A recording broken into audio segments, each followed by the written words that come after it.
Nous sommes dans le 4e paragraphe. Et il est écrit comme ça. L'homme dit à la femme, Shinaich ke'eder ha'ketzuvot, she'alu min ha'rachza, she'kulam matimot, ve'shakula en bahen. Mazomer. Qu'est-ce que ça veut dire? Il est écrit, Shinaich ke'eder ha'ketzuvot, tes dents, ils sont comme un troupeau qui est bien organisé.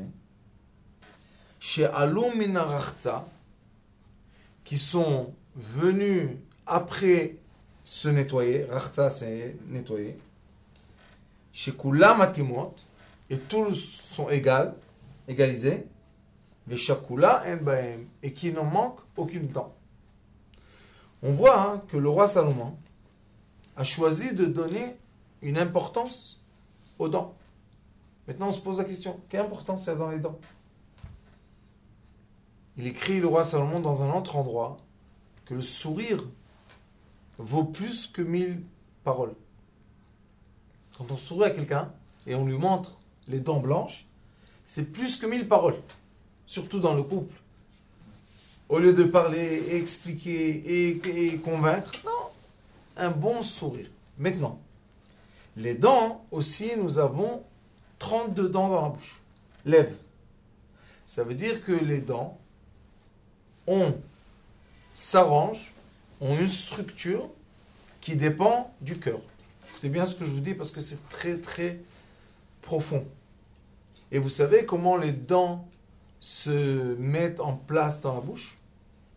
Par la langue. La nuit, la langue pousse les dents. Et d'après la langue, nous avons les dents qui s'arrangent. Donc ceux que leur langue n'arrive pas à pousser les dents pour les mettre toutes en égalisées, ça veut dire qu'il y a un problème dans la langue. Et la langue, c'est quoi? La langue en haut, c'est le brit en bas. Et pour l'homme, et pour la femme. Quand le brit en bas n'est pas égalisé, n'est pas dans sa place, les dents, le lèvre, les dents dans la bouche se déforme et la langue n'a pas la force de le mettre en ordre. C'est très profond. Très, très, très profond. Et c'est pour ça qu'il dit Shinaich ke'eder ha'ketzuvot. Tes dents, maintenant il donne des compliments à la fin. Il lui dit tes dents, ils sont comme un troupeau qui est égalisé. Ça veut dire que tout le monde se comporte de la même façon. Veut dire que quand un troupeau a un bon berger, et le troupeau entend le berger, donc le troupeau se comporte de façon, on va dire, en ordre. Il se comporte en ordre. Qui est le berger? Qui est le berger des dents? La langue. Qui est le berger de la langue? Sauf ma'aseh be'machshava tchila. Notre pensée doit normalement maîtriser notre langue. Mais, comme nous avons dans le cœur le bon penchant et le mauvais penchant, des fois on parle de bon langage, de bonnes paroles, et des fois on parle du lachon hara, des mauvaises paroles. Maintenant on voit, d'après les dents, on peut voir qui règne sur notre langue. Si mes dents sont bien égalisées, tout ça c'est des images. Il ne faut pas penser que si une personne n'a pas les dents égalisées, c'est juste l'image. L'image veut dire que si j'ai les dents égalisées, ça veut dire que le berger qui règne sur ma langue, sur ma bouche, est le bon penchant. Mais si malheureusement j'ai les dents toutes tordues, cela veut dire que celui qui règne sur ma langue est le mauvais penchant. Et beaucoup de fois, on doit arracher une dent ou deux dents. Normalement, c'est les deux dents qui sont là. Pourquoi? Parce que ce sont deux dents que notre bouche n'est pas assez grande pour supporter. Et ces dents-là poussent par force et ils dérèglent toutes les autres dents. Si on va chez le dentiste, sachez une chose, on peut éviter tous les appareils. Et on arrache deux dents en bas, deux dents en haut. Vous savez qu'est-ce qui se passe? la langue la nuit égalise toutes les dents, les met en place. Ça veut dire que nous avons la force de la parole, qui est quoi? La force du hevel, le lève, le cœur, la force de la chaleur du cœur, que cette chaleur peut emmener pour avoir de bonnes intentions. Et malheureusement, la chaleur, des fois, elle pousse la personne à faire des mauvaises, très mauvaises choses. Donc, ce que nous, on doit faire dans notre vie, c'est égaliser notre cœur. Comment ça s'appelle? Midat haishtavut. Ça veut dire quoi en hébreu, midat haishtavut? Ça veut dire que je dois rentrer dans un état d'esprit que le bien et le mal, le froid et le chaud, pour moi, c'est le même point d'équilibre. En effet, la vie une bonne qualité de vie, c'est quand j'ai eu la chance de me équilibrer autour d'un point qui me met en point d'équilibre. D'accord? C'est quoi ce point-là? Ce point-là s'appelle le point du bitoul. Le moment que je suis prêt à garder ma bouche pour ne pas dire quelque chose qu'après, ça va prendre énormément de temps de effacer du cœur de ma femme. Et c'est pour cela qu'il lui dit ça veut dire que ces dents-là, ces petits moutons, ils sont montés du quoi? D'un fleuve. Qui monte du fleuve? C'est quand la femme, elle est taora. Quand la femme, elle est pure, elle monte du mikvé, du bain rituel, elle monte du bain. Et maintenant, qu'est-ce qu'il y a? Maintenant, elle est propre. Qu'est-ce qui est propre? Le bain rituel, normalement le mikvé, doit nettoyer le cœur. Ça efface le cœur. Pourquoi ça doit effacer le cœur? Parce que pendant que la femme, elle a l'impureté, c'est une chose. Mais après, les femmes ont pris sur elles 7 jours de faire attention, de ne pas toucher l'homme, tout ce qu'il faut. Ces 7 jours-là, pourquoi elles l'ont, vous savez? La halakha dit, les commandements disent que dans ces 7 jours, que malgré qu'elle a plus des écoulements, donc dans sa tête, elle peut tremper dans le bain rituel et être prête à son mari. Pendant ces 7 jours-là, qu'est-ce qu'elle fait? Elle se prépare à le revouloir. Il est écrit que Enam Sikhadat, ça veut dire qu'elle n'a pas le droit d'arrêter de penser à lui pendant ces 7 jours. Si elle pense à lui 7 jours, nuit et jour, nuit et jour, nuit et jour, donc à la fin, c'est sûr que quand elle va tremper, elle va vouloir de lui. Et c'est pour ça qu'il dit Shalom menarachza. Shekulam matimot. Elles sont toutes adaptées à quoi?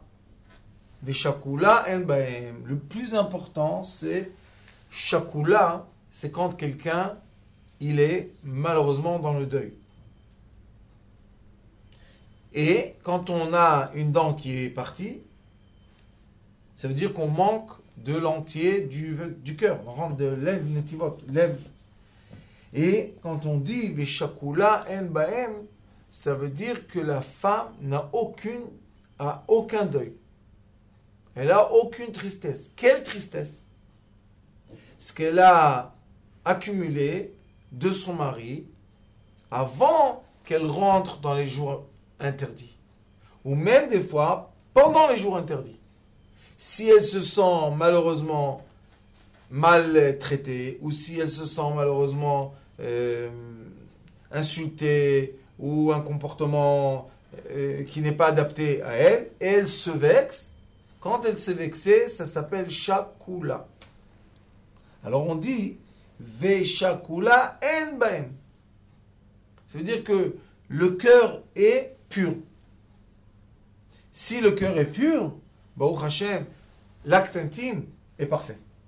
Mais si malheureusement, dans le cœur, nous avons des intentions qui ne sont pas pures, l'acte intime a des rideaux.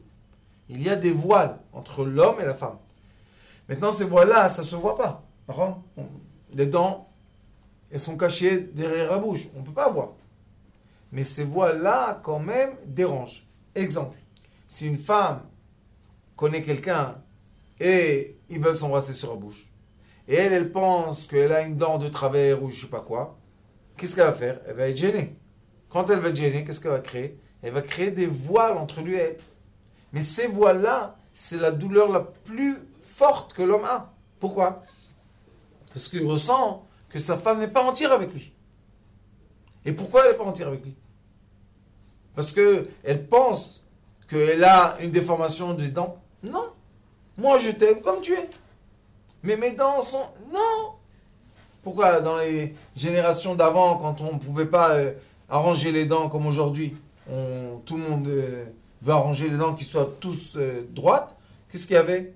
Il y avait des femmes avec des dents ou des hommes avec des dents. Qu'est-ce qu'il y a? Il n'y a rien de mal. Sauf qu'il faut faire attention à un autre sujet, c'est qu'il est écrit que shalom menarachza. Ça, il y a beaucoup de couples que je leur dis, et je répète et je redis, il faut faire très attention que la bouche soit propre. L'haleine doit être aussi agréable. Il n'y a rien à faire contre ça. Pourquoi? Parce que quand on s'embrasse dans la bouche, sauf si c'est un bisou de la bouche fermée, mais ça, c'est pas le bisou recommandé. Le bisou recommandé, c'est tout doit être ensemble. La laine désagréable ou les dents pas nettoyées, ça crée pas un voile. Le système nerveux de l'odorat, c'est un système nerveux qui a une synapse seulement qui le connecte au cerveau, qui va tout de suite, à une pensée, qui va tout de suite faire une action de quoi? De repoussement. Tout de suite. Et l'homme et la femme, les deux, doivent savoir qu'ils doivent garder une certaine mesure de propreté. Pourquoi? Pour que notre conjoint ait l'envie de se rapprocher de nous. Mais si un des deux se sent un peu gêné, donc on a créé le voile, et le problème de ce voile-là, ce rideau, il est transparent. Personne ne le voit. Et comme personne ne le voit, l'habitude lui donne une épaisseur, tous les jours qui passent, il devient de plus en plus épais. Et un jour, il est tellement épais que la main, on n'arrive pas à tendre la main à notre femme ou à notre homme. Et ça, c'est la victoire de qui? Du mauvais penchant. Le mauvais penchant essaye de toutes ses forces nous envoyer des chaleurs qui montent du cœur, de son côté qui est l'inverse du bien. Et le Zohar Kadosh, Tikkun Zohar, il dit que ce sont des vapeurs qui viennent du acher, de l'autre, pour qu'on ne soit pas echad, qu'on ne soit pas unis. Et ces vapeurs-là, malheureusement, sortent, et non seulement qu'elles abîment la parole qui sort de la bouche, mais l'haleine d'une personne qui a des mauvaises pensées n'a pas bonne odeur, et ses dents aussi, ça devient vert, noir, pas propre, vite. Les mauvaises haleines dans la bouche, ça crée vraiment des problèmes de dents. Et vous savez qu'au Yémen, Baruch Hashem, il n'y avait pas les brosses à dents comme aujourd'hui. Vous savez qu'est-ce qu'il faisait? Il y a une plante, il a haché dans la bouche, cette plante-là, clou de girofle, regardez. Une petite plante comme ça. Cette plante-là, elle a deux forces. Elle en a plusieurs, mais elle a deux forces. Vous savez ce qu'elle fait? Elle tue les petits microbes qu'on a dans les dents qui font les caries. Elle les tue. Et elle fait une bonne haleine dans la bouche. Qu'est-ce qu'on fait? On la met dans la bouche et on la hache tout doucement. Elle fait sortir il y a un petit goût amer comme ça. Mais elle arrange la bouche. Et qu'est-ce qu'elle fait aussi? Anesthésie. Toutes les crèmes d'anesthésie sont à base de ça. De cette petite plante. Donc vous voyez que déjà depuis le temps des temps, il faisait attention. C'est quand le roi Salomon, c'est il y a très longtemps. Il faisait attention aux dents. Et il faisait attention. Et on sait que les dents, Baruch Hashem, représentent le cœur. Comme il y a 32 dents. Et 32 en hébreu, c'est lèvres, cœur. Donc, nos dents représentent quelque chose qui vient du cœur. Donc si on veut montrer que notre cœur est complètement en amitié, donc on doit sourire avec les dents, non? Celui qui sourit sans les dents, c'est pas un sourire tellement. Il faut sourire avec toutes les dents. Qu'est-ce qu'il y a? Je t'aime. Ah.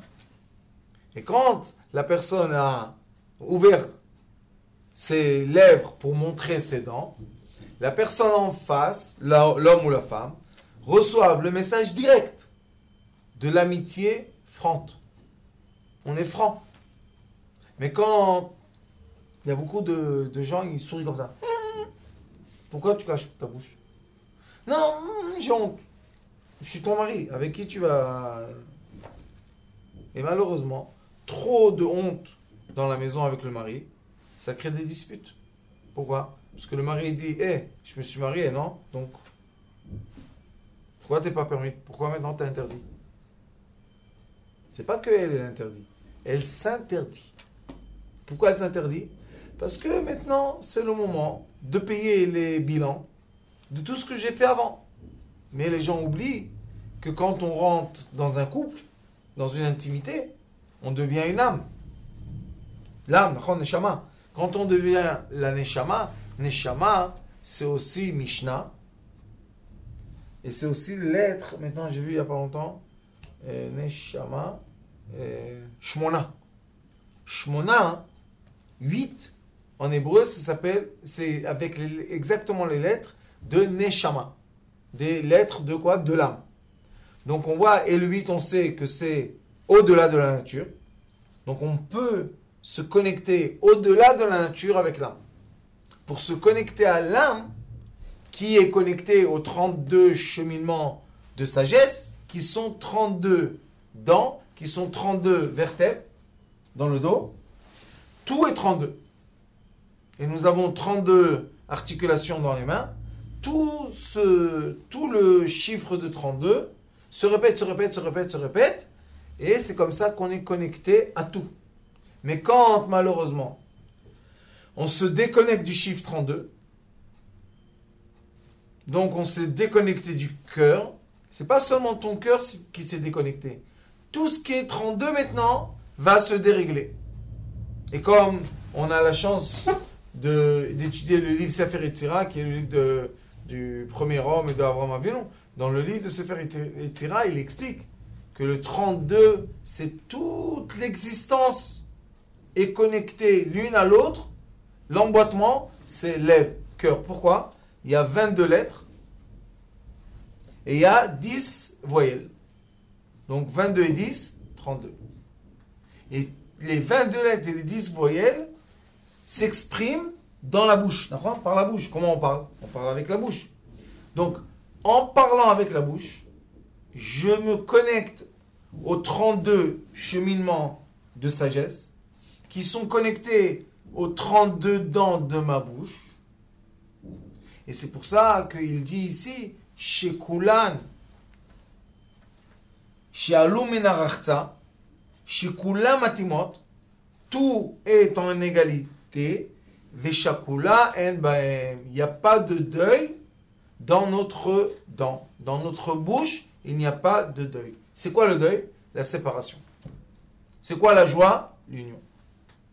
Donc si on a déjà la chance et le grand cadeau de recevoir notre moitié pour être unis avec notre moitié, pourquoi on doit utiliser cette bouche qui doit faire l'union céleste en haut et après l'union en bas? Pourquoi on utilise cette bouche pour se séparer? Au contraire, utilise la bouche pour se connecter. Pour faire la synthèse de ce cours, vous voyez que le roi Salomon a utilisé l'image des dents pour montrer qu'il y a une connexion qui est constante entre tous les aspects de l'être humain et la connexion pour créer un être humain entier, c'est la bouche. Alors, il attend que Dieu nous donne la force et la joie et l'amour de se connecter comme il faut, les uns et les autres, grâce à notre bouche, qui soit une bouche propre et une bouche de bon penchant et pas de mauvais penchant. Baruch Adonai Leolam, Amen, Amen.